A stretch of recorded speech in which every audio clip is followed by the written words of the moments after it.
Are we heading for a global trade war? US President Donald Trump says that he will impose tariffs possibly at the beginning of February the 1st this year. So what does that mean for Europe?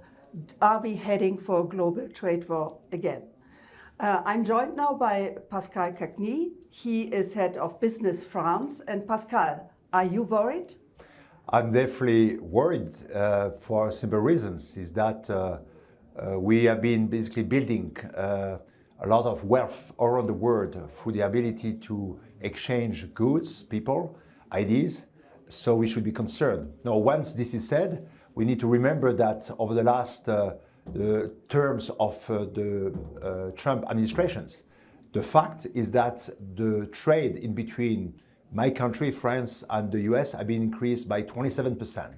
So I love to look at facts and figures, see exactly what will be coming enforced. And I recall also that always Europe, being born in Alsace, right, has been grown through the challenges that Europe has been facing. This is a huge challenges.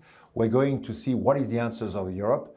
And all in all, I believe that fundamentally US needs Europe. We have a market of 450, 500 million people which are actually buying a lot of products. We need also the US, and we have been demonstrating time after time that the tariffs actually create inflations, both parts, reducing the purchase power. It means that the same people which have been electing Mr. Trump will actually suffer of that. We all recall that in the US there is a midterm elections. So all in all, we should be worried, but we should also be very calm and absolutely rebuild a strong answer of Europe. What could this answer be? Are you preparing countermeasures, for example? No, it's what we call time-to-time retaliation, but maybe that's a big word today. This is not the point. Now we need to exactly understand what happens. Into the executive order which have been put in place to date, there is nothing yet related to Europe's. I think the area is a concern. It's very pity that the President Trump decided to get out of the COP21, the Paris agreements, because we have a very strong conscience, right, in Europe of the challenge ahead with the green transitions. But once this is said, we had the area from the Biden administrations, where already at that time I was told that it would be the end of any investment in Europe. And in fact, as you see, we continue to have a big flow of investment coming from the US to Europe. And we, the Europeans, continue to actually bring a lot of goods and merchandise out there. So again, we need to be worried, but very calm and conscious that it may be an opportunity for Europe to rebuild a proper answer. But still, is it sensible just to wait and see what President Trump is doing? Or shouldn't you prepare? And how can you prepare? No, I know as a fact that in my administrations, we're preparing. We have had several experiences with Mr. Trump. We have been dealing it for 4 years. I can tell you that when you are in the industry of wine and spirituous, you are concerned about that. When you are in the fashion industry, you are concerned about that. So there is no question about the fact that there is plan, not retaliations, but a way to go around it. We have seen it, we have done it. It looks that today in this mandate, the term is strong. The truth of the matters, from what I got yesterday, China is really on to the main target, if I may say, or whatever policy making that Mr. Trump is doing. But we need to basically react and again, gather together, put in place, but we need first to see exactly what are these tariffs and what they mean exactly in which industry. The European economy, and particularly the French and the German economies, look very weak currently. So what does that mean? We are in a weak position. Would you agree to that? No. Germany had essentially 2 decades of an amazing run, right? You have been piling 200 billion euros of trade credit for essentially 2 decades. You have been doing extremely well. You have been actually taking full benefit and actually participating to the re-entry of China into Europe. So if after 20 years you got kind of a soft moments, we may also consider that that's in the normal state of things. It's actually calling for more reforms. Same in France. We had over the last 7 years under President Macron an amazing set of reforms which brought us as being the most attractive country in Europe, which never happened over 3 decades. these structural assets, which are the one of the German industry and the French industry, haven't disappeared one day or another. It's true that we may have a little more people unemployed, but we still created in France 2.5 million jobs. It's true that we have a negative growth, which is clearly a concern, but in the meantime, there is the opportunity of the artificial intelligence revolution at stake. The revolutions about the green transitions and the green car, right? The electrical car hasn't disappeared. And remember that on the aerospace, we continue all together to do extremely well. So I think that, again, we should be concerned, worried, but we have a lot of good assets that we need to place, and we need to work and reinforce our partnerships. There is no way in Europe that we will basically address the challenge of the slow growth if we don't continue on the partnership between Germany and France. My Minister of Foreign Affairs, Mr. Bau, is here in Davos to address the issue, to discuss with the German authorities. We're waiting the end of the elections in Germany. It's the normal course of the democracy. We should be part of offering that, and maybe history will tell that it was just a challenging moment to pass. That's all. How could this German-French partnership look like? What do you want? No, we need to be, I very much into that, right? I believe we need to reinforce our response and our closeness on the IA opportunity.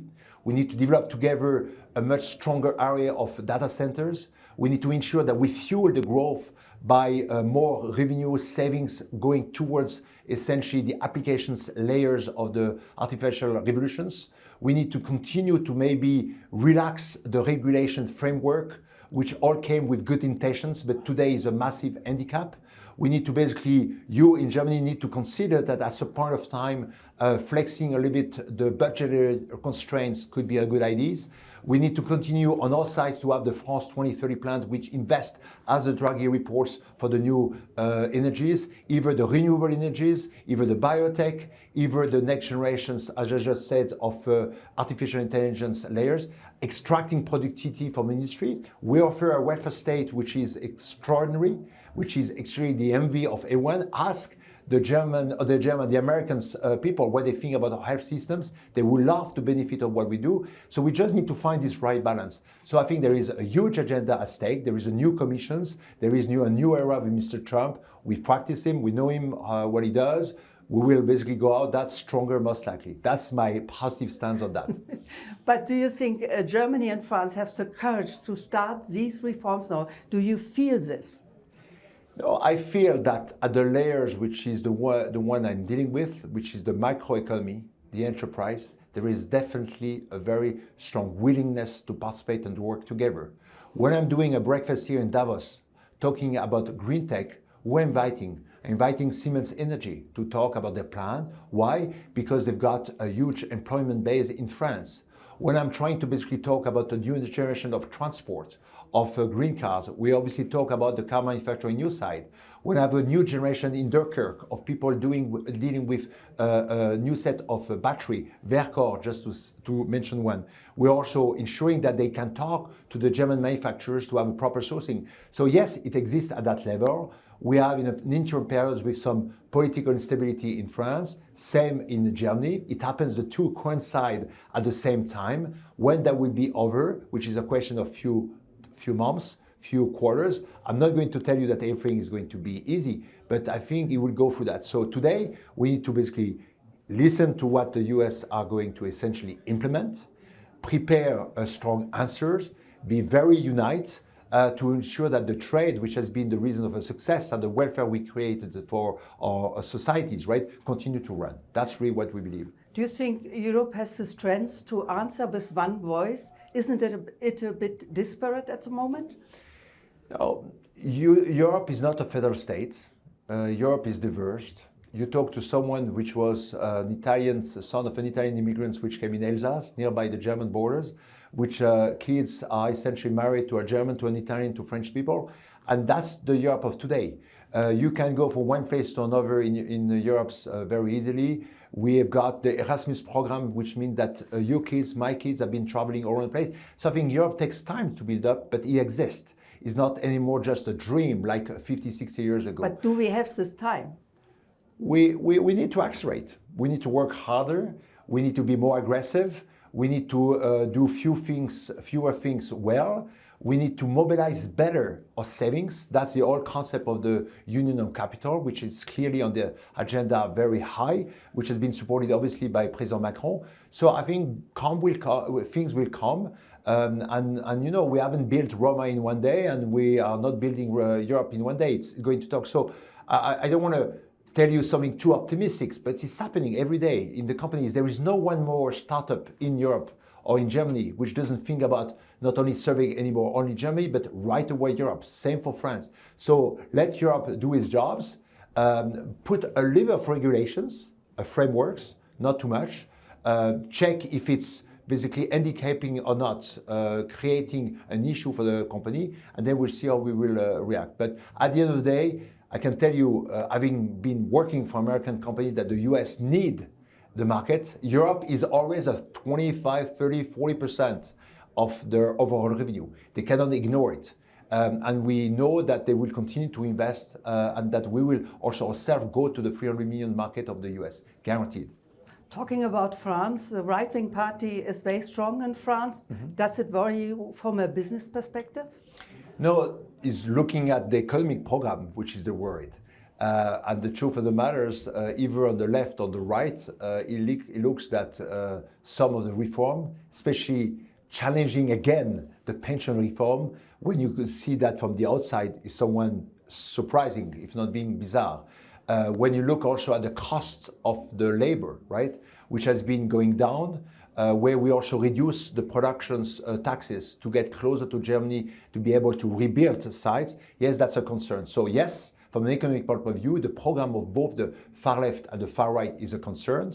The current government tried to navigate through the policies in being sure to put a budget. So let's put the budget in place. Let's see how things goes, and we'll see how we'll be able to get out of that. But it's a real concern by all means, and all the business community has been expressing themselves during the summer last year, prior to the Olympic Games, in a very, very loud voice. How long will it take until Germany and France gain their momentum again, their strength again? What do you think? No, I was here a year ago at the WF. The situation was dramatically different, right? So it tells you that within 200 working days, things can change dramatically. I'm quite sure that into the next 200 working days, essentially a year, we can turn that around. A new election in Germany, with whatever program which will continue to have reforms. We need to basically be able to also put our finance in France. But then the word of economy doesn't only live with the pulse of the policy making, right? When you do an investment into a plant, when you are thinking about investment, you talk about multi-year. So I think that's happening, continue to happen. We continue to serve a market. We've got now proximity with the Middle East. We can serve the African markets. We've got also the Indo-Pacific areas, which is a very strong market where you've got the demographics to help. So we are not without resource and support. So I think while again we should be worried, concerned, there is a way to go around any challenges. Pascal Cagni, thank you very much for that. Thank you.